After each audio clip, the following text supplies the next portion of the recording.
The knife slid through the cake. Cameras flashed. My husband's hand rested over mine, steady, proud. And then my phone lit up. A message from my mother. We need to talk, now. 36 missed calls followed, all unanswered. Not one from her congratulating me. Not one from my father, my sister, or even my so-called best friend. Because none of them were there. They were all across town, celebrating my sister's engagement on the same night I vowed to spend my life with the man I loved.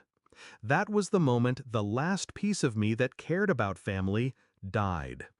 I used to be the good one, the reliable daughter, the steady friend. I swallowed insults, ignored favoritism, convinced myself love would eventually balance the scale. My sister was the golden child. Everything I did was a shadow of what she could do, except she rarely did anything. Failed classes, failed jobs, failed relationships. But still, they worshipped her. She just needs support, they'd say. And me? I built myself alone. Degree earned without their help. Apartment paid for with my own money. My wedding planned down to the last detail without leaning on them for a cent. But blood, I believed, would still matter. Until it didn't. The signs had been there. My mother, asking casually over coffee, "Are you sure about the wedding date? It might clash with something." My father, distracted during dinner, murmuring about how much is happening for your sister right now. Even my best friend, flustered, saying, "I'll try to make both." Both? I should have known then. But I didn't believe they'd choose. Not like this. The betrayal wasn't just their absence. It was the laughter I imagined echoing from my sister's engagement party while I stood in my dress looking at empty rows where my family should have been. It was the silence from the people who had raised me. The silence from the friend who had once sworn we'd be in each other's weddings. It was knowing they had made a choice, and I wasn't it. I didn't cry that night. I didn't scream. Instead, I smiled. I danced. I kissed my husband like nothing was broken. Because outward composure is a weapon. But in the quiet after, I planned. Not revenge through fire. Revenge through patience. Through control. The first step was silence. I didn't answer my mother's calls. Didn't respond to her frantic texts. For months, I gave them nothing. My absence, it turned out, was louder than their betrayal. Then came the second step, precision. They depended on my competence. I had always been the one to help with taxes, medical forms, emergencies. The one who bailed them out when bills went unpaid. The one who remembered birthdays, who bought gifts on behalf of the family. So I stopped. The late fees piled up. Appointments were missed. Birthdays forgotten. Slowly, the cracks began to show. Step 3 was exposure.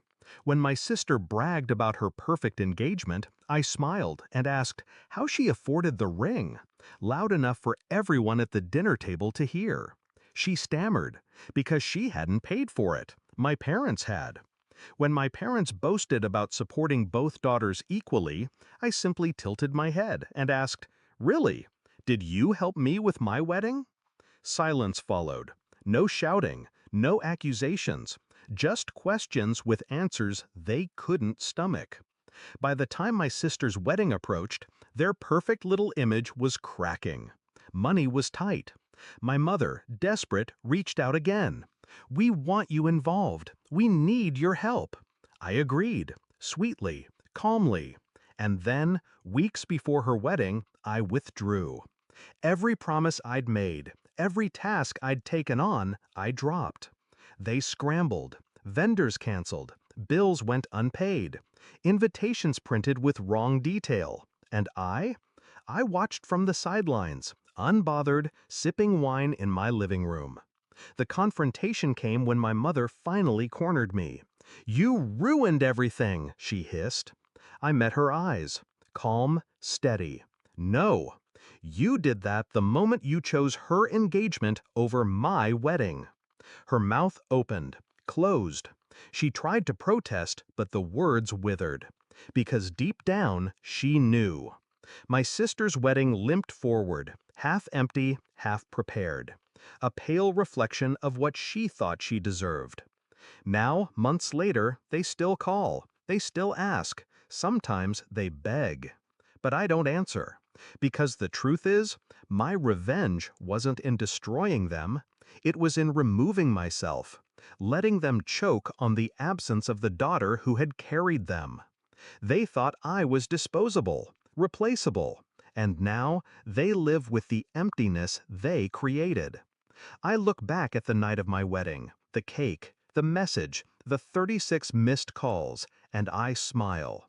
Because while they were choosing her, I was choosing me, and I've never been freer.